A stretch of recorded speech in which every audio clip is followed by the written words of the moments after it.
Ser podcast.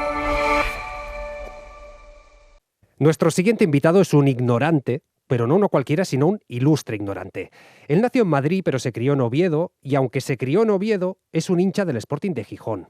Se define a sí mismo como un fraude profesional, y eso que ha escrito libros, ha sido guionista, periodista, colaborador, crítico televisivo, columnista, toca la guitarra. Lo hemos visto, oído, leído en la SER, el Jueves, en Canal Plus, El País, la Rolling Stone, en Cinemanía, actualmente en Movistar Plus. Lleva años haciéndonos reír, pero hoy nos viene a mostrar otra de sus facetas, la de DJ. En este caso, DJ de la banda sonora de su vida. Hoy es un lujo conectar el lápiz de memoria de Pepe Colubi. Doutor, jogava o Flamengo, eu queria escutar. Chegou, mudou de estação, começou a cantar. Tem mais cisco no olho, ela em vez de assoprar. Sem dó, falou que por ela eu podia cegar. Pepe Colubi, buenas noches. Buenas noches, ¿qué tal, Pablo? Oye, ¿cuál es el secreto para haber sostenido el fraude tantos años? Pues no lo sé. En cualquier momento pienso que va a llegar alguien y va a decir, se acabó la broma, vaya usted al calabozo. Pero no, va sucediendo la vida, va surgiendo cosas con tranquilidad, con calma, sin apuros, y yo encantado de seguir en esta especie de teatrillo. ¿Te ha atormentado ese síndrome del impostor en algún momento o no? No, porque he tenido la suerte de ir encadenando trabajos, porque los trabajos nacen, se desarrollan y mueren normalmente. Pero he tenido una suerte tremenda. Ha habido un par de momentos de crisis de dónde tiro ahora, ¿no? Y de manera natural han surgido cosas que iban llevando a otros trabajos que a lo mejor luego han muerto los trabajos en sí, es decir... Pero tú no. No, yo no, yo sigo los... por ejemplo, una cosa que hice durante un tiempo era pressbooks de películas, sí. Que eso ya no existe. Entonces, de Mortadelo y Filemón, por ejemplo. Por ejemplo, exactamente, fue la primera que hice, que me llevó a hacer luego varias más. Pero es un trabajo que ya no, que murió antes de que yo pudiera seguir. Y yo creí que había encontrado mi sitio, porque estaba muy a gusto y decía, pues esto me gusta y tal. Pero desapareció y luego, bueno, pues fueron surgiendo cosas y contento con todo. Tú cuentas que de niño no tenías la presión de ser alguien, ni tú ni tus hermanas, que tus padres os dejaban esa libertad de crecer y ser felices. Totalmente. Yo no tenía ningún tipo de motivación extra de querer ser algo en la vida, algo concreto, ¿no? Yo pertenezco a la primera generación que creció viendo la tele, sí. O sea, con la tele encendida toda la tarde, y eso me marcó de alguna manera. Yo fui muy fanático, consumidor de teletienda, sin ningún tipo de prevención de que eso me iba a curtir de alguna manera para empezar a escribir sobre crítica de tele, ¿no? Pero no tenía ningún tipo de... Empecé en la radio, empecé en los 40 principales en Asturias, y de casualidad total. O sea, fui a una entrevista... que me hacían porque llevaba unos discos que había conseguido en California, bueno, todo como muy casual, sí. Y de pronto me vi haciendo 40 principales y ya fue tirando por ahí, de manera casual totalmente. No tenía ningún tipo de aspiración en la vida de ser algo concreto. Luego iremos al teletienda, que me interesa profundizar en eso, que es todo un mundo, pero por situar un poco, Incompatibilidad de Genios, de sí. Joao Bosco. Sí. ¿Dónde nos lleva esta canción que acabamos de escuchar? Pues la bossa nova en particular y la samba, la música brasileña, no toda, porque hay muchísimos géneros en Brasil, es un aluvión de géneros totalmente. Es como si aquí solo hubiera rumba o flamenco, ¿no? Hay muchísimo. Incluso dentro de la samba luego hay distintos subramas, pero la bossa nova siempre ha estado presente. O sea, yo en formato, por mi provecta edad, formato cinta casete, sí. Me acuerdo que un amigo apareció un día con una cinta de Joao Bosco, no teníamos más datos que lo que ponía la cinta. Esa etiqueta sucia, ¿verdad? Esa etiqueta ahí boli. ya arrugada y tal. Y Joao Bosco. Y con el tiempo me enteré que esta canción que acabamos de escuchar es de 1976. Yo no lo sabía. Y además me emociona especialmente porque me acompañó durante mucho tiempo. Luego llegó YouTube, pude verle la cara a Joao Bosco y ver versiones hasta en directo. Hasta los 2000 no pudiste saber quién era no le ponía, ese Joao Bosco. No le ponía cara. Y es uno de los grandes de la samba brasileña. Y tuve la suerte el pasado mes de octubre de verlo en directo en Barcelona. Externa del círculo ya. Sí, exactamente. Me sentí así. Se me pusieron los ojos Candy varias veces. Estaba en primera fila además.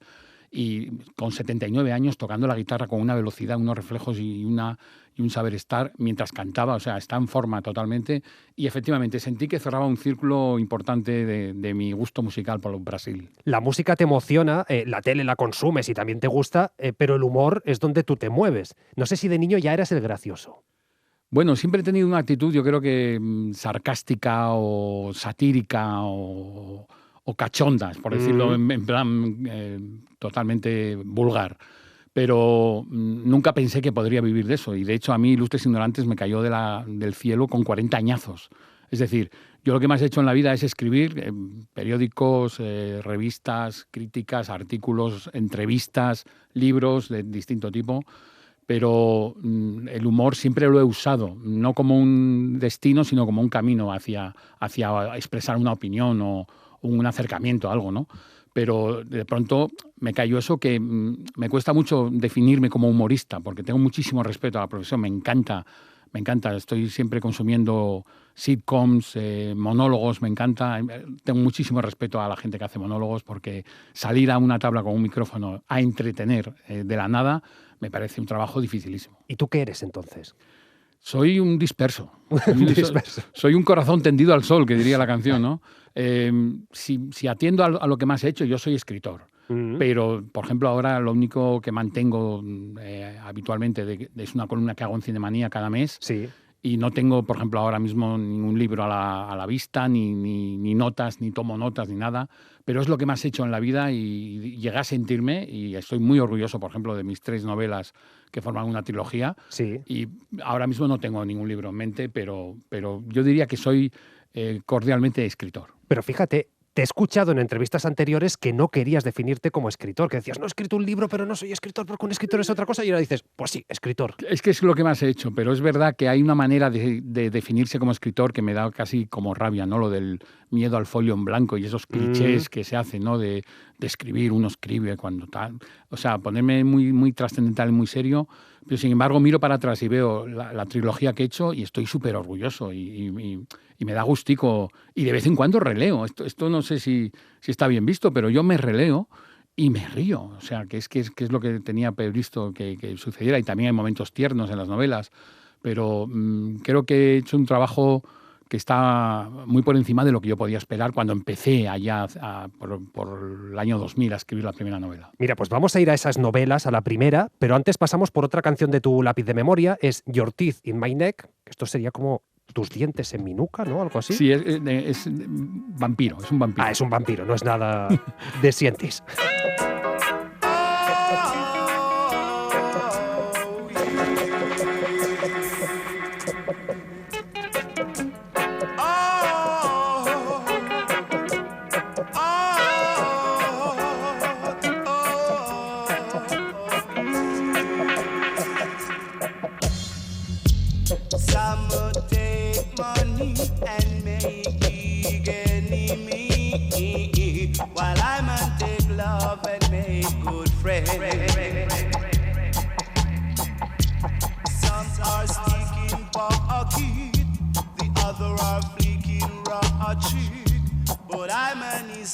To teach you what's right from wrong. Say it now.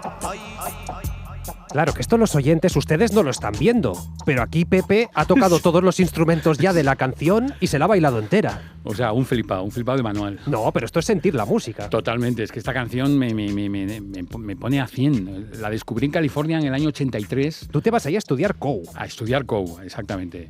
En una high school americana con todos los tópicos y clichés de animadoras, de equipo de fútbol. Eso es real, ¿eh? Las taquillas, tal como lo vemos en todas las películas a lo largo de toda la historia del cine. En eso me metí en el año 83, viniendo de Oviedo, que no teníamos taquillas en el instituto, claro. Ni pupitres casi en aquella época. Exacto. Y un día bicheando en la radio de madrugada descubrí esta canción y me atrapó inmediatamente y se convirtió en una de las canciones de mi vida. Y hay una cosa curiosa con este tema que luego o sea, compré el vinilo, luego compré el CD al cabo de los años, una obsesión con el disco.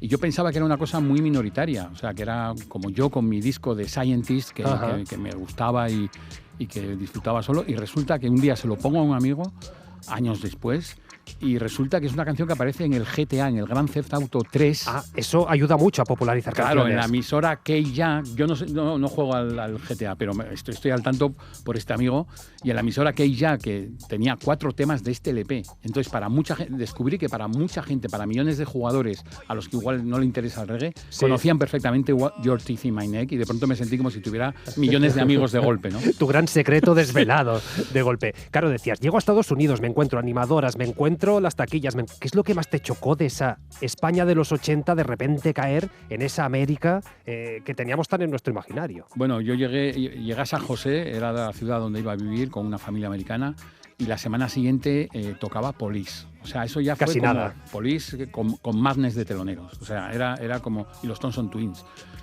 Pero sin duda lo que me llamó la atención fue la televisión en general y NTV en particular. O sea, en el año 83 NTV llevaba 2 años emitiendo y era cuando emitía solo videoclips en como unos 40 principales en ¿cómo se llaman? Rueda de videoclips, y aquello era 24 horas al día. Entonces yo me convertí en un consumidor de MTV pues casi salvaje, ¿no? Y me llamó la atención, claro, tenía muchos canales, eso era una novedad totalmente. Pero bueno, luego es curioso cómo el cine y las películas te habían predispuesto para el choque cultural de algo que parecía que conocías por manual de instrucciones. Sí, es verdad. Esa familia que te acogió creo que es la responsable de tu alter ego literario, de algún modo. Eso de Pipi, creo que viene de cómo te acogieron ellos. Exactamente. En un primer momento. Y no solo la familia, sino en la high school y tal, cuando yo decía Pepe y lo veían escrito, indefectiblemente me llamaban Pipi, ¿no? Entonces, ¿y eso qué? Pues yo me acuerdo cuando hicimos la graduación, que tiras la borla al aire y todo eso. Que eso también pasaba, claro. También pasaba. Cogí al hombre que leía los nombres por el micrófono, lo cogí y ensayamos hasta que dijera Pepe, para que no dijera en ese momento tan cumbre Pipi, ¿no? Pero bueno, yo según el momento pues ya aceptaba el Pipi, y se me ocurrió decir que era Pepe a José como Pipi a Joe. Bueno, luego me llamaban Joe. Tenía muchos nombres. En aquella América pasaron muchas cosas.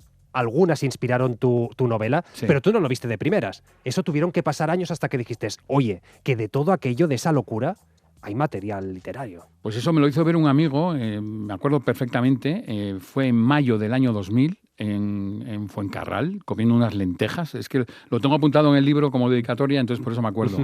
Enrique Huere es un gran amigo que vive en Madrid, me dijo, oye, tú ahí, eso que me estás contando, tienes una novela. Yo no lo había pensado todavía, pero aún así tardé 2 años en escribirlo, y una vez escrita tardé 5 años en encontrar editorial. Entonces, bueno, cuando tuve clara la estructura fue como, entre comillas, fácil, porque fue como volcar un disco duro, luego recrear, inventar, disimular, lo que supone hacer un libro basado en hechos reales, ¿no? Claro. Pero sí era un alter ego de lo que a mí me hubiera gustado ser en California. ¿Cómo de salvaje fue esa experiencia? Fue brutal, fue un impacto tremendo. O sea, me influyó en la vida y me continuó influyendo.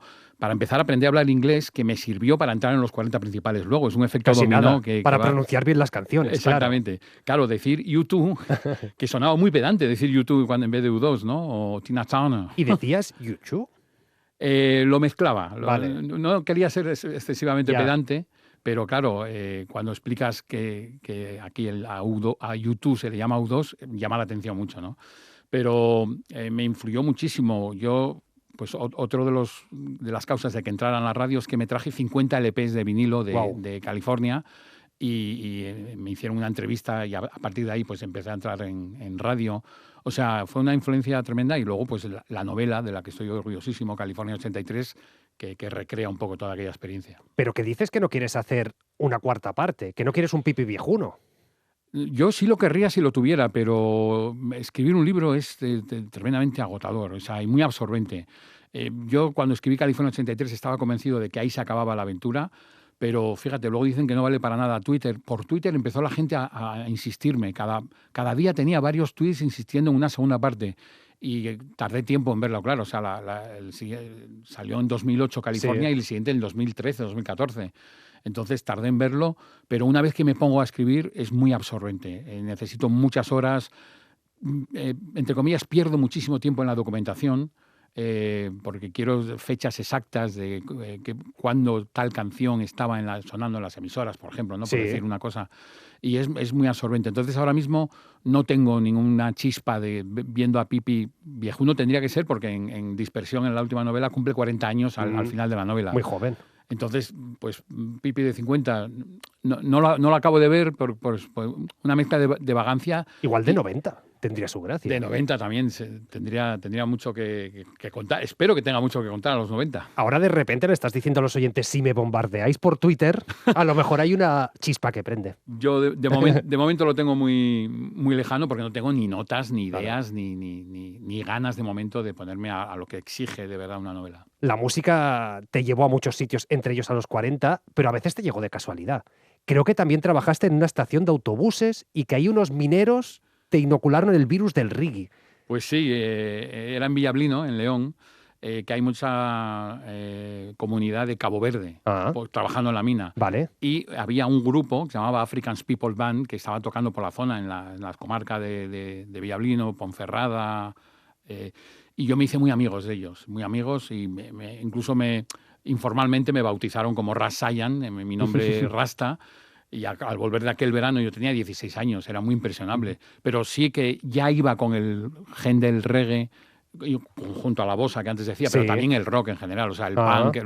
Los Clash fue, por ejemplo, el segundo CD que compré en mi vida, ¿no? Qué bueno. Y el primer CD fue Yes, rock sinfónico, o sea, yo escuchaba de todo. Pero sí que llegué con el gen del reggae villablino y volví, pues, prácticamente hecho un rastafari de palo total, pero sí que me metí en el reggae, que luego con el paso del tiempo acabaría haciendo el podcast que hice en Radio Primavera. Sí. Y ahí fue donde puse orden un poco a todo aquel caos. Yo consumía reggae sin ton ni son, pero he puesto un poco de orden cronológico y estilístico, histórico incluso. Y bueno, pues es una de las grandes músicas de mi vida. Eres animal social porque dices, me hice muy amigo suyo. ¿Eres de estos que va a una fiesta solo y sale con 20 personas? A mí me gusta especialmente a los conciertos ir solo. ¿En serio? A los conciertos, sobre todo si son en sala pequeña, tipo el Burlicher en Madrid o el Apolo en Barcelona. Sí. Me gusta ir solo y moverme, o sea, escuchar distintas canciones desde distintos sitios, estar atento. No me interesa tanto socializar en ese momento. Al acabar el concierto, sí, por supuesto. Eso suena sospechoso. Alguien que se va moviendo por la sala. Pues sí, pero coges distintos inputs, ¿no? De sonido incluso dentro de la sala, si estás de frente, si estás de un lado. Sí. Me gusta acercarme por los lados y ver de cerca cómo se maneja la gente en el escenario. Pero sí, por ejemplo, a los Rastas de Villablino literalmente los paré por la calle. Yo de pronto vi unos clones de Bob Marley, yo tenía 16 años, y dije, pero what the fuck. Entonces los paré como si fueran extraterrestres en son de paz, diciendo que también, yo no hablaba inglés entonces ni portugués, que es lo que hablarían ellos. Pero dije, sí, yo reggae también, y los acompañaba a los conciertos. Eran conciertos extraordinarios de 4 o 5 horas con toda la comunidad negra, africana, involucrada en el asunto. Y me acuerdo que un día aparecí con el vinilo de Harry Day Come, de la película que protagonizó Jimmy Cliff. Vale. Y me recibieron como si fuera un héroe totalmente. Eso es una llave, claro. Sí, lo había comprado en una tienda de Oviedo justo el día antes. Luego te apuntas a filología inglesa cuando vuelves de ahí. Claro, con el inglés. Y ahí vas estirando para salvarte de la mili. No sé si llegaste a hacerla. No, hice la prestación social sustitutoria en una ONG. Pero sí, estiré lo de filología porque el mismo día que empecé filología, o sea, el día que empecé primero de filología, fue cuando me entrevistaron en este programa de Radio Asturias, me entrevistó Enrique Hueres, y fue cuando me hicieron ya una prueba para hacer los 40. Entonces yo fui compaginando trabajo con carrera, y la verdad que me matriculaba de las asignaturas de literatura, que eran las que me gustaban. Entonces me quedaron algunas gramáticas generativas transformacionales por hacer, pero les exprimí y saqué mucho jugo a mi experiencia universitaria. ¿Y no te da rabia decir por 5 asignaturas voy a sacarme un título o no? No me da ninguna rabia, porque todo lo que podía aprender de la facultad, estuve muchos años, y la facultad me tocó la facultad cuando estaba en el centro del Oviedo antiguo, en los decorados donde sucede la Regenta, por ejemplo. Yo en primero de carrera estaba leyendo la Regenta y todos los días pasaba por los caminos que Fermín de Paz caminaba y cruzaba. Qué chulo. Entonces fue como una inmersión en 3D. O sea, fue una experiencia mística, y para mis 18 años de flipao también lo recuerdo con mucho cariño. Hubo locuras ahí. Por ejemplo, te fuiste a Argelia en autostop con un amigo. Sí. Pero esto... Sí. Claro, miras para atrás y dices, bueno, la libertad que me dieron mis padres, ¿no? Que no se lo agradeceré nunca bastante. Yo vi una foto de un desierto al sur de Argelia, Sí. vi una foto, una postal, y dije, yo tengo que estar aquí. Eran como rocas pulidas por el viento, arena, pedregal, y esa fue la motivación. Entonces fui con un amigo, fuimos por Ceuta, y luego, pasamos la frontera en Marruecos por el norte, Sí. luego la frontera Marruecos con Argelia, y bajamos haciendo dedo, taxis, coches compartidos, de todo, y no llegamos a donde la postal, porque teníamos... ¿En serio? Teníamos un billete de vuelta en barco desde Orán hasta Alicante y teníamos que cumplir. Estuvimos como 2 semanas, casi 3 semanas por ahí, por las tierras de Argelia, y fue una experiencia maravillosa. ¿Qué pasó ahí? Pues no pasó gran cosa porque no hay mucho que hacer. O sea, llegábamos claro, eran pueblos pequeños. Habría poco turismo, la gente Muy poco. tendría que alucinar con vosotros, 2 chavales ahí perdidos. No, vengo a pasar unos días por Argelia. Llevábamos una dirección de un pueblo diminuto, de un amigo argelino que estaba estudiando en Oviedo, y nos dio la dirección de un amigo suyo allí. Y bueno, básicamente pues tomar té, ver paisajes y viajar, porque los viajes eran largos, eran muchas horas de viaje. Claro. Y llegamos a un oasis enorme que se llama el Golea, y también pues tuvimos un momento místico, pero claro, era para vernos. Cuando llegamos a Alicante, después de 3 semanas en Argelia, parecíamos pues Mowgli, el niño de la selva. Y suerte que no era de Nueva Zelanda la postal, porque si no, claro, Sí. imagínate. Luego volví con una caravana de ayuda al Polisario, volví a Tinduf, en otras circunstancias, pero también con todo el Polisario y todo el pueblo saharaui. También fue una experiencia mística. ¿A ese desierto has llegado a ir? ¿Al de la postal? No llegué nunca. ¿Y no quieres conocer ese sitio? No, yo creo, bueno, me voy a poner hortera, el camino, el viaje es el camino. Entonces, yo hice un camino precioso, conocí mucha gente por el medio, conocí sitios inhóspitos y lejanos, y al final resulta que no quería llegar allí, quería estar yéndome hasta allí. Qué bueno. Entonces, teníamos esa vuelta concreta del viaje en barco. Y recuerdo que, bueno, además fue en enero. Fue en Buena época. En pleno curso, fue en el año 90, si no me equivoco, ahora mismo, cito de memoria, claro. Pero fue una experiencia realmente enriquecedora, como otros viajes que he hecho a distintos sitios. Qué bueno. Ahora le vamos a preguntar a Pepe Colubi si en ese viaje sonó o no Feel Like Making Love de Angelo.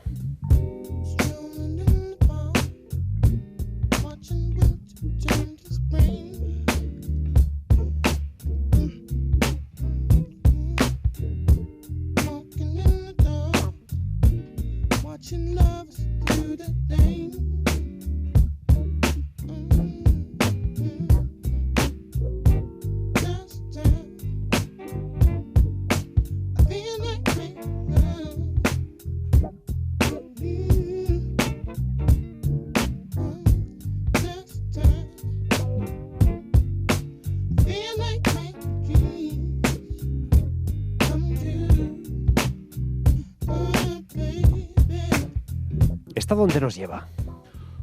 Esta canción, bueno, la canción es del 2000, es una versión de un tema que hizo mítico Roberta Flack en los 70, pero es un tema que yo conocí y descubrí en California. En una versión de un grupo callejero, bueno, un grupo que tocaba un café de jazz en Santa Cruz, en la costa, y yo llevaba no me preguntes por qué, llevaba un loro enorme, un radiocassette. Por la calle, ¿eh? Por la calle, en el hombro. Muy bien. Eso es muy americano también. Era muy americano y eran en los años que empezaba el breakdance a funcionar a tope. Y me puse a grabar con el radiocassette aquel grupo que estaba tocando esta canción, que me atrapó inmediatamente. Luego supe que era de Roberta Flack. Y en el año 2000, no la conocí en el 2000, un poco más tarde, esta versión de D'Angelo, que desgraciadamente hace un par de meses o 3 murió, y dejó pues este disco de Voodoo, se titula el LP. Es puro soul y me emociona realmente. O sea, ahora mismo estaba contigo aquí escuchándolo con los cascos, y la producción y cómo canta, cómo crea ese groove. Además muy austero todo. Son líneas muy... Exactamente, son pocas capas. Luego tiene Untitled, por ejemplo, la canción mítica que fue de ese LP, que dura 7 minutos y que es un crescendo gigantesco. Pero es una canción que me pone la piel de gallina, literalmente. No me cuesta nada meterme en cualquier situación, oigo esta canción y me pongo tierno. ¿Tienes el cassette ese que grabaste en California No. por la calle? No. El cassette murió, o sea, el radiocassette murió y la cinta, tengo algunas cintas grabadas que grabé de un programa de radio que se llamaba Split Skanking, que eran los domingos por la tarde, y tengo como 7, 8 cintas de cassette que además no hace mucho. Mira, ahora me contradigo un poco porque hace un año y pico tuve como una visión para hacer un libro sobre reggae. Ahí va. Tuve como un impulso y compré un radiocassette y recuperé esas cintas y las escuché, que fue una experiencia mística. Vaya viaje, claro. Desde el 84 que no las oía. Bueno, no, las oí cuando volví y tal, pero a lo mejor desde el año 90 que no tenía radiocassette. Y lo compré expresamente para recuperar aquellas grabaciones que hacía los domingos por la tarde en California. Y bueno, toda la música me evoca, ¿no? Yo me agarro mucho a una canción, de pronto estoy escuchando una canción, a veces me impide escuchar el LP entero porque me gusta una canción y la pongo de manera obsesiva. Eres de bucle. De bucle, de estar 3 días a lo mejor escuchando una canción. Y con esta canción, con Film Like Making Love de D'Angelo, he entrado sucesivamente varias veces en bucle. Oye, hay muchas, no sé si leyendas urbanas, pero sí mitos sobre ti que me gustaría desmentir o confirmar. Uno es tu segunda novela, Chorromoco, es una palabra que tú usas mucho. Dicen que tú escribiste a la RAE para que se incluyera en el diccionario. ¿Esto es así? Es cierto. La RAE... ¿Y te contestó la señora RAE? Te dijo... Me contestó un bot, pero bueno, yo bot de la época. Me lo tomo como... Me gusta imaginar a un señor académico haciéndose pasar por bot sí. Para contestarme. Pero hay una herramienta en la página web de... Yo también propuse en su día también que usara el concepto catódico aplicado a la televisión. Pero entonces te responde un bot diciendo, tomamos nota y hasta luego, y ya Lucas. Está, Y ya está. Pero la palabra es original, o sea, la inventó Federico Corriente, el traductor de Irving Welsh en España. Y se la inventó él. Y de hecho, cuando titulé la novela Chorromoco, le escribí. Logré ponerme en contacto con Federico Corriente para solicitarle cordial permiso y citarlo siempre que pudiera. Me dijo que por supuesto que usara la palabra. Él sí te contestó. Él me contestó. No fue un bot. No, era él diciéndome que adelante con Chorromoco. Fíjate qué email más improbable. Bueno, pero muy bueno también para guardarlo y enmarcarlo. Sí. Otra leyenda, Gemma Nierga. Dicen que te contrata para La Ventana. Correcto. Después de un chiste sobre Heidi y su abuelo del que no se rió nadie. ¿Esto pasó así? Pasó así, literalmente. En estos estudios, además. Sí, fue así. Yo estaba con Boris Izaguirre, que me iba a presentar el libro La tele que me parió, después del programa de la Ventana, en la FNAC de Plaza Cataluña.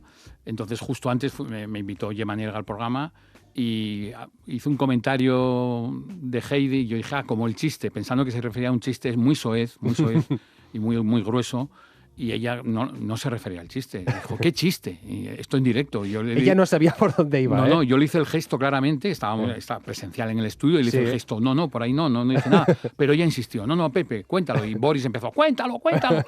Y conté el chiste para disgusto de toda España, pero a la semana siguiente me llamó Gemma para colaborar en La Ventana haciendo una sección sobre anuncios de televisión, que estuve unos cuantos meses haciéndolas, encantado. No vamos a reproducir el chiste, no hace falta. Ya que lo busquen en la hemeroteca. Por cierto, está contado la anécdota en la novela Dispersión. Está contada con detalle y contando el chiste. Totalmente. Si lo quieren, sí. Ahí lo tienen. ¿Hasta dónde te aburren los límites del humor? Ese debate tan recurrente de qué se puede hacer chistes, de qué no. Pues sí, está un poco trillado. Es interesante, ¿no? Porque se llegan a conclusiones agudas. Pero yo creo que el chiste tiene que ser bueno, para empezar. Y luego, pues cada uno que tenga sus propios límites. La gente lo llama autocensura. Yo prefiero llamarlo sentido común. Hay cosas que no me gusta hacer chistes, pues no lo hago. Y luego hay cosas de las que me gusta escuchar chistes buenos y yo creo que ahí el campo está abierto, ¿no? Entonces, es un debate que está trillado y yo creo que todas las posturas están expuestas. Luego cada uno, yo creo que hay que gestionar un poco la ofensa de cada uno, ¿no? Muchas veces la gente se ofende de más, evidentemente, y yo recuerdo una vez que hace muchísimos años publiqué un artículo en La Nueva España, el periódico asturiano, en el que hacía una pequeña broma sobre la petanca. Y el presidente de la Federación de Petanca escribió una carta airada al director, quejándose, cuando no me metía con la petanca, la comparaba con otra cosa, no era ni siquiera... Pero cuento esto para demostrar que cualquier objeto, cualquier tema es susceptible de ofender a alguien. Pero hay que saber gestionar esa ofensa. Claro, me hablas de hace décadas, gente ofendiéndose, ahora hay quien dice es que ya no se puede hablar de nada. Y tú que viviste, por ejemplo, el secuestro del Jueves hace ya unas, pues qué, 20 años de aquella portada secuestrada. El 2014 creo que fue. Claro, pues más de 10 años. Claro, ¿eso cómo se vive en una revista de humor? De repente que te secuestren una portada. Bueno, pues con mucha sorpresa, porque claro, la censura... ¿A ti quién te lo cuenta? De oye, que se llevan el Jueves. Pues no recuerdo exactamente cómo me enteré. Yo supongo que por redes, porque claro, fue un suceso. Y unos cuantos colaboradores del Jueves nos fuimos en señal de protesta. En mi caso no tiene tanto mérito. Yo sí le pongo el mérito en gente como Fondevila o Montéis, gente que vivía realmente de entre otras cosas, del Jueves. Yo hacía una columna semanal que me gustaba mucho hacer y además estuve muchos años haciéndola, pero no tiene tanto mérito dejar el Jueves en ese momento, ¿no? Por mi parte. Pero sí que montamos una revista digital paralela, Orgullo y Satisfacción, que tuvo un arranque espectacular, luego se fue apagando hasta que desapareció, pero lo vivimos pues con sorpresa y con moderada indignación, una indignación muy, muy educada, porque claro, hay gente que sigue trabajando el Jueves, que son amigos y yo le deseo al Jueves lo mejor. Claro. No sé cuál es el mayor lío en el que te has metido por un chiste. Pues no tengo así grandes, o sea, no tengo grandes movidas. El señor de la petanca es el top del ofendido. Es uno de los top. Sí nos ha pasado, cuando empezábamos la gira de Ilustres, alguna vez se ha ido alguien. ¿Del teatro? Sí, una vez. Claro, hay muchas veces que vas a poblaciones que tienen abonos para todos los espectáculos y hay gente que va a todo, claro, sin saber exactamente qué se va a encontrar. Un día Bisbal, otro Ilustres. Exacto, otro. Totalmente. Van a todo. Me parece genial, ¿no? Pero en todo su derecho, me recuerdo una vez 2 o 3 señoras que se fueron. No montaron ningún tipo de número, simplemente se fueron y están totalmente en su derecho. Pero sí, a eso me lleva otra vez que yo hice un espectáculo con Pepín Tré sobre... Contábamos cada uno nuestras... Eran 2 espectáculos en uno. Sí. Y yo hablaba de una excursión que hice para ver a una excursión de señoras y señores mayores, que actuaba Luis Aguilé y te regalaban productos embutidos. Esto era muy típico antes. Exacto, una excursión de un día. Claro. Yo me apunté para ver cómo era aquello. Y acabé haciendo como experimento sociológico, ¿eh? Como experimento, totalmente. O sea, por 39 euros actuaba Luis Aguilé y María Nicole Corto. ¿Quién va a decir que no? Claro, y te daban embutidos y había baile y comida y nos íbamos a las 8 de la mañana y volvíamos a las 8 de la tarde y acabé haciendo un monólogo con las fotos que hice allí en ese... Pues la primera vez que lo conté fue en un restaurante de Oviedo que me llamó un amigo que tenía una cena, cena reservada a mucha gente, y para hacer como espectáculo. Yo, para probar el texto, fui allí y había una mesa muy larga con gente mayor, que se levantaron a los 10 minutos y me acuerdo de una señora que pasó, no hay que reírse de la gente mayor. Y no era mi intención, ¿no? Pero bueno, ¿qué podía hacer, no? Pero tu target odiado son los jubilados, o sea, petanca, estos viajes... No, yo formo parte ya estoy por edad, ya estoy en ese... Ahora ya puedes hablar con propiedad. Ya vuelo a viejo. Venga, va, seguimos descubriendo el lápiz de memoria de Pepe Colubi. Vamos con Fool's Gold de Stone Roses. Él lo dice mejor en inglés, pero suena así.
¿Qué pone banda sonora este Fool's Gold?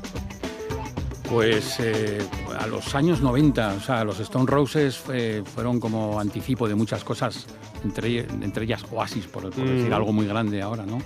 Pero fíjate, estoy oyendo el bajo de Manny, que falleció el mes pasado, y yo creo que dio lugar a una de las fotos que nos definen generacionalmente, ¿no? El ataúd de Manny decorado con el grafismo del primer LP de los Stone Roses y portado a hombros de Liam Gallagher, de Ian Brown, el cantante de Stone Roses, de Bobby Gillespie, cantante de Primal Scream.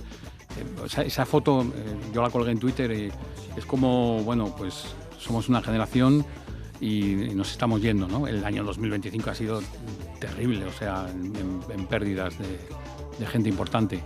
Y en Chorromoco hay una escena en la que el protagonista entra en un bar y empieza a sonar esta canción. Y él, como podría hacer yo perfectamente en un bar, cierra los ojos y se deja llevar por la canción y se mece y tiene un momento místico con los ojos cerrados y está montando un número porque todo el bar está mirándolo. Él está totalmente en su burbuja, la canción es larga, dura 9 minutos y esa base rítmica del batería y de Manny al bajo es muchas cosas. Es una canción además que no figuraba en ningún LP, fue un single. En principio como cara B era la idea del grupo, pero lo sacaron como doble cara A y para mí define perfectamente ese cambio de década de los 80 a los 90. ¿Dónde escuchas la música? ¿Hay algún sitio fetiche que digas, cuando quiero escuchar música? No, no soy muy puntilloso con la alta calidad musical. Intento poner cascos, pero tengo mucho de fondo, en el ordenador. Cuando estoy en casa, en el ordenador. Luego, cuando voy por la calle, si voy al gimnasio, que es lo que intento hacer cada poco, voy escuchando con los auriculares, ¿no? Que se te meten. Eso de vivir el videoclip, ¿no? Que ves la calle distinta. Es un poco peligroso porque yo soy muy flipado, entonces me abstraigo del tráfico, de las bocinas, de la gente, de los ruidos. Y recuerdo hace mucho tiempo, cuando salió el Walkman, yo me acuerdo que una de mis primeras adquisiciones fue una cinta casete de LL Cool J, el rapero. Fíjate.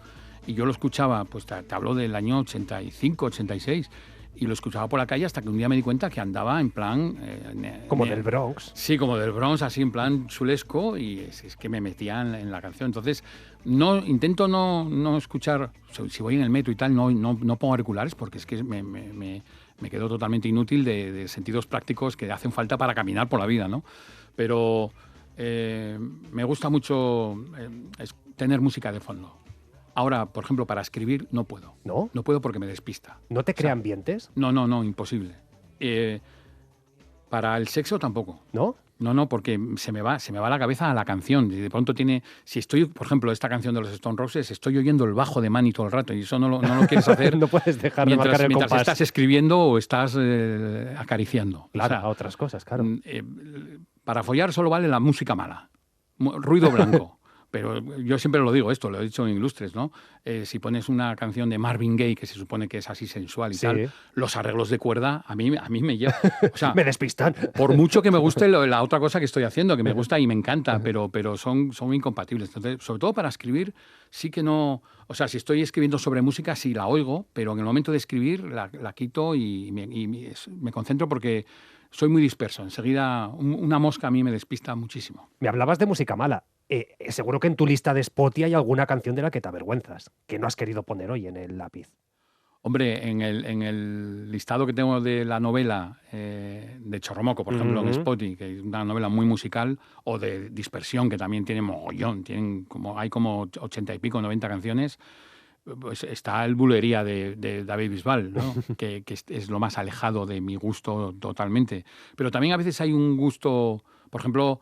Luis Aguilé trabaja esa frontera entre la canción hortera y la canción representativa, ¿no? Es una lata el trabajar, o La Chatunga, por ejemplo, sí. Es una canción que te engancha, pero sabes que hay un ímpetu hortera y kitsch, ¿no? Casi, que también da gusto a veces. Hablando de cosas que enganchan y son horteras, antes hablábamos del Teletienda. Uno de tus primeros artículos fue sobre precisamente este espacio, que los más jóvenes ahora no recordarán, pero era pues de madrugada, en los canales se vendían objetos de todo tipo. Sí. Igual es la única persona en España que ha salido ganando algo con el Teletienda, que se ha llevado algo útil de ahí. Yo lo dije antes, le debo mucho a la Teletienda. Yo lo consumía por pasión. A finales de los 80 había parabólicas en los edificios que recibían canales europeos y había un canal que se llamaba Quantum, que era 12 horas por la noche de madrugada de Teletienda consecutiva. Y yo claro, si lo miras desde una perspectiva, he perdido mucho tiempo, he perdido muchos años formativos. O has ganado, ¿eh?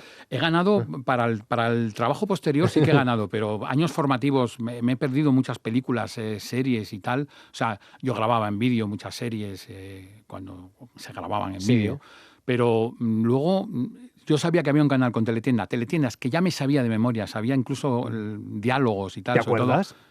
Me acuerdo, es que las veían en inglés, además. El del Ginsu, ese era de los míticos. El legendario cuchillo los Ginsu. cuchillos. Había una que me gustaba especialmente, que vi muchas veces, que era Personal Power, que eran 30 cintas de cassette, que era una especie de método coaching para mejorar tu vida. Y lo presentaba ¿Qué dices? Anthony Robbins, un gurú de estos estafadores, pero el segmento lo presentaba Martin Sheen, el actor de Apocalypse Now. Había mucho dinero. Había mucho dinero y luego a mí me fascinaban. Hay una parodia que yo recomiendo a todo el mundo, está en YouTube, que hicieron los Beastie Boys del mundo teletienda. No recuerdo ahora el LP, pero bueno, si buscas teletienda o infomercial, Beastie Boys lo encuentras, y hacen media hora de parodia pura y dura de los objetos, sobre todo objetos de gimnasia, estos elementos de coaching emocional, licuadoras. Sí. Es una parodia para mí gloriosa y fundamental en los 90. ¿Nunca compraste? No, alguna vez, me acuerdo que alguna vez llamé, el negocio de las teletiendas está en los gastos de envío. ¿Ah, sí? Es decir, ellos dicen que te devuelven el dinero, pero no cuentan los gastos de envío. Y los gastos de envío son enormes. Entonces, una vez, me acuerdo que llamé para unas sartenes, un juego de sartenes que eran pequeñas, pero era tanto los gastos de envío que acabé colgando. Pero no. ¿Tú hubieses quedado con las sartenes? Sí, pues sí. Con sartenes... El gran avance era que podías freír un solo huevo. Eran sartenes muy pequeñas. Solo recuerdo eso, pero eran muchas sartenes. Maravilloso. De ahí, crítico de televisión. No sé cómo ves ahora la tele. Hombre, la tele ha cambiado. A mí me gusta hacer zapping por deporte. Me gusta ver así. El zapping es una cosa que es como el onanismo. Solo se puede hacer solo porque molesta mucho al de al lado. Molesta. Entonces, yo me gusta hacer zapping, ver cosas que están poniéndose. Pero claro, el consumo gordo, digamos, es plataformas, ¿no? Eso ha cambiado, es un consumo bajo demanda.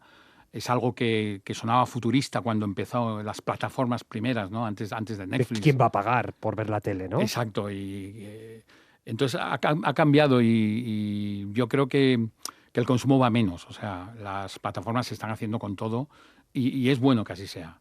Pero me gusta que queden esas residuales, ¿no? El concepto de tele local, ¿no? Las teles locales a mí me apasionaban. Cuando los 90 empezaron a proliferar y yo viajaba por España en hoteles, siempre veía un rato la tele local de turno con pocos medios, con programas larguísimos, con expertos en nada. Era como muy provocador, ¿no? Muy evocador también ver ese tipo de tele cutre que no iba a ninguna parte. Que ahora no es tan cutre, pero también da para un ensayo. Determinadas teles autonómicas, por ejemplo. Exactamente, claro, y hay mucho horterismo, o sea, eso está claro. Y es curioso cómo las series se han caído, han desaparecido, ¿no? O sea, pensar ahora que Telecinco emitió Twin Peaks de estreno en España, o The Office de Ricky Gervais, me acuerdo que lo emitió 4 un verano de madrugada, pasó sin pena ni gloria, o el final de Seinfeld se emitió en Canal Plus en Semana Santa. O sea, hemos vivido anomalías con las series, ¿no? E incluso nuestra versión de la sitcom fue muy anómala gracias a Farmacia de Guardia o Médico de Familia, 7 vidas, que alargaban los capítulos más allá de los 20 minutos que está estudiado que debe durar una sitcom. Eso para un guionista debe ser el infierno, claro. Todo mi respeto y mi admiración por la que se avecina, ¿no? Estirar un argumento hasta hora y cuarto, hora y 10, me parece un mérito tremendo. Pero también yo disfruté mucho, por ejemplo, Los Soprano, es una serie mítica que también pasó por La Sexta y se interrumpía para emitir el infomercial de Jess Stender en medio de Los Soprano. O sea, estamos vivos de milagro. Es así. Y ahora, por ejemplo, La Casa de los Gemelos. ¿Lo has visto? Eso que muchos chavales lo están consumiendo. Pues mira, yo de vez en cuando me conecto por la simple curiosidad de ver cuánta gente hay conectada. Es algo que es superior a mí y necesito verlo. El otro día me conecté a las 2:15 de la madrugada y había 500.000 personas. ¿A las 2 de la madrugada? A las 2 de la madrugada. 500.000 personas conectadas. Entonces eso quiere decir algo. El producto, a ver, sinceramente, es infame. O sea, es infame, es lumpen, es lo peor. pero hay una gente interesada en verlo. O sea, es la versión gore de lo que ha hecho la Isla de las Tentaciones en su día Gran Hermano, que se ha ido muriendo. Mira que ha durado. Sí. El último ya fue mal, pero los realities en España hay que recordar que son más los que han fracasado que los que han triunfado. O sea, al hilo del primer Gran Hermano se hicieron cosas como el Bus, si nos acordamos. El Bus, es verdad. Uno que me maravilló, que era Academia de Actores, que duró 3 sí, programas. Pobres. Pero imagínate el pobre concursante. El pobre concursante y el pobre equipo técnico que se emociona con una aventura que se presupone de largo recorrido y dura 3 semanas, ¿no? Pero o sea, han sido muchísimos los realities que han fracasado. Lo que no ha fracasado es Ilustres Ignorantes. Ahora vamos a hablar de ello, pero antes escuchamos Tiempos Nuevos, Tiempos Salvajes de Ilegales.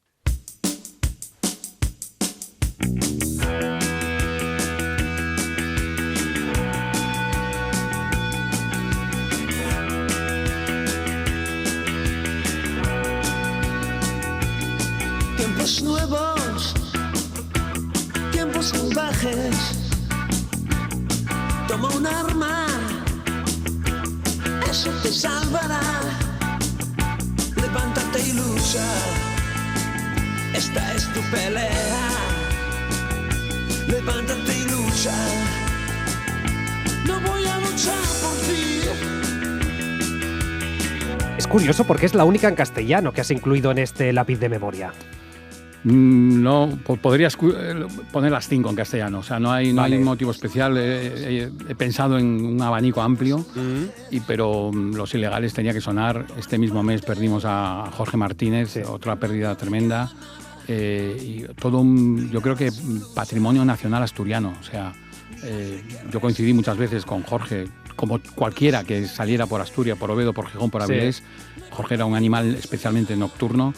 Y esta canción me parece gloriosa. Es del año 82 y no tiene fecha. O sea, podría haber salido esta mañana, hace 10 años o dentro de 15 años. Y es totalmente inasequible a cualquier tipo de etiqueta que le puedas poner. Es Ilegales puro y duro. Además, con un sonido, era el primer LP que grababan Los Ilegales. 3 macarras auténticos en su día, Íñigo, David y Jorge, que lograron un sonido con los ingenieros, con René Cupó y Bastarrica en Asturias, un sonido perfecto. O sea, ese bajo, esa batería, la guitarra de Jorge, la voz, las letras de Jorge. O sea, me parece patrimonio auténtico. La discografía de Los Ilegales es un monumento nacional, es una catedral auténtica y me gustaba que estuviera y acabar además esta selección que me has permitido hacer con Los Ilegales, porque son parte total de mi vida. Los vi en directo muchísimas veces y era realmente espeluznante lo bien que sonaba. Eso no se parece a nadie. Como decía Jorge, hay gente que en su día quiso ser un Bote de Colón y lo fue, y Bote de Colón es una canción deudora de su época, pero Tiempos Nuevos, Tiempos Salvajes, por ejemplo, y todo el primer LP es atemporal. Hablabas de las pérdidas. En España, ¿sabemos enterrar, sabemos despedir a la gente? Pues muchas veces hay gente que se le despide cuando no queda más remedio, ¿no? Yo creo que el caso de Jorge, por ejemplo, o de Robe Iniesta, o por ejemplo, me toca especialmente el que era director del Festival de Cine de Valladolid, José Luis Cienfuegos, que lo fue durante 16 años del Festival de Gijón, donde yo curré con él. Son pérdidas inesperadas, tempranas, pero con una vida detrás plena y llena de éxitos, ¿no? Que es donde mirando atrás puedes comprobar que han vivido plenamente y que han dejado un legado. Si eso tiene alguna importancia, porque yo creo que la muerte es el fin, entonces el legado... ¿No crees en nada después de la muerte? Creo que polvo somos y polvo seremos y desaparecemos en el aire y quedará el recuerdo. Y mientras alguien... Eso es también un lugar trillado, pero mientras alguien se acuerde de ti, estás vivo. Entonces, de Jorge Ilegal, por decir el que estamos escuchando, nos acordamos mucha gente y muchísimo tiempo nos acordaremos. Entonces sigue aquí. ¿Tú has pensado cómo te van a recordar? Yo creo que la frase más repetida será: ¿cómo se llamaba? Este que se parecía al de los sucesos de Ana Rosa. ¿Cómo se llamaba, hombre? Sí. ¿Y qué tal se lleva? Yo creo que, bueno, nada, no me parezco nada. O sea, físicamente sí hay un aire, pero no, nada más. Pero yo creo que me recordarán cordialmente los que se acuerden, ¿no? Que no serán tanto, porque el ser humano, por defensa propia, es olvidadizo. Y así está bien que sea. Pero hablaba yo de ilustres. Ilustres hay miles de personas que nos siguen y no desde hace un año, 2, 3, 4, vais a llegar a los 18 en nada. Sí. ¿Cómo este experimento ha durado más que Escuela de Actores, que el bus que hablábamos antes? Pues esto es, yo creo que es un dossier de extraterrestres. O sea, no se explica con lógica. Empezó como siendo un programa mensual. O sea, la primera temporada creo que son 9 programas o 10. Y empezó siendo un pequeño programa, yo creo que de relleno en Canal Plus.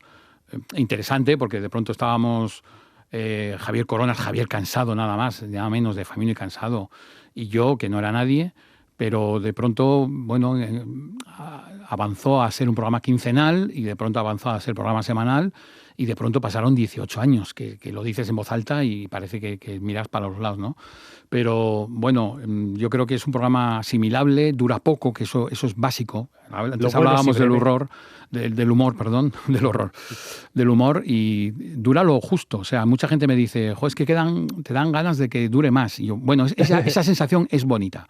Es bonita y es buena, y que dure 25 o 24 minutos es lo ideal para un consumo rápido. Y luego es muy variado, hay 2 invitados nuevos cada semana y hemos tenido la suerte de ir contando con los distintos equipos directivos primero de Canal Plus y luego de Movistar, porque esto es muy fácil que de pronto llegue un nuevo director y diga, ¿esto qué hay? Fuera. Y no ha sido así, todo lo contrario, apoyo por parte de las nuevas directivas y por lo menos a la temporada 20 se supone que llegaremos. Es la primera vez que creemos que vamos a llegar a la siguiente temporada. La primera vez. Sí, porque años. El contrato siempre es hasta junio y ya lo que te digo, sí. Hay torres más altas han caído, ¿no? Me acuerdo cuando Telecinco eliminó el Caiga quien caiga de Wyoming, es verdad, en plena cumbre, ¿no? Entonces nunca sabes por dónde puede salir. La tele es un animal extraño también e impredecible. Y yo he estado en muchos proyectos que se han caído y han desaparecido cordialmente, ¿no? Muchos. Y la mayoría de programas tienen un ciclo que cumplen. Y en este caso yo creo que a Movistar le sale muy a cuenta. Es un programa fácil de hacer y que tiene repercusión. Y yo creo que, por eso digo, para llegar al número 20 redondo, es la primera vez que yo creo, digo lo creo por delante, pero que siempre llegaba junio y para nuestra sorpresa nos renovaban. ¿Y te ves toda la vida acabando en Ilustres? Pues no sé, toda la vida. ¿Temporada 80? Lo sé. Yo lo dije una vez en Ilustres, que me veo con una sonda. Es verdad, eso te lo oí, sí. Con una sonda y un camisón de estos abierto por detrás, ¿no? Si el público lo compra... Sería un gran cierre. Sería un gran cierre. Sería la muerte en directo, ¿no? Pero no sé, realmente no lo sé. Nunca he sabido en mi vida cuáles eran los siguientes caminos profesionales y me cuesta imaginar con 80 años un Ilustres. Pero bueno, yo qué sé. Igual un canal para la tercera edad tiene ¿Te imaginas? Empezando haciendo monólogos sobre la tercera edad y la petanca y terminarlo en un canal de la tercera edad, sería precioso. Pues sería a tener en cuenta. Claro, la sensación es que te has movido eso por impulsos donde te llevaba la marea, que te han ido llegando cosas, pero tú no tienes un sueño de decir, mira, yo quiero hacer esto. No, yo miro para atrás y digo, he tenido varias vidas y he cumplido con creces lo que podía haber soñado. Por ejemplo, antes nombraba el podcast de reggae de Bucket, sí, que hice 50 episodios. Estoy orgullosísimo y esto me lo dicen hace 10 años y no se me hubiera pasado por la cabeza, ¿no? De ninguna manera. Pero surgió y además yo aprendí mucho sobre la marcha. El primer programa es muy distinto al 50 y me lo preparaba muchísimo y disfrutaba totalmente el proceso de creación, de elección de las canciones y los datos que iba a dar, porque sí, tenía muchísimos datos para dar muy pocos y muy precisos porque era una hora de programa y quería meter 13, 14 canciones enteras. Complicado, entonces, sí. Complicado. Entonces iba muy a lo sintético, ¿no?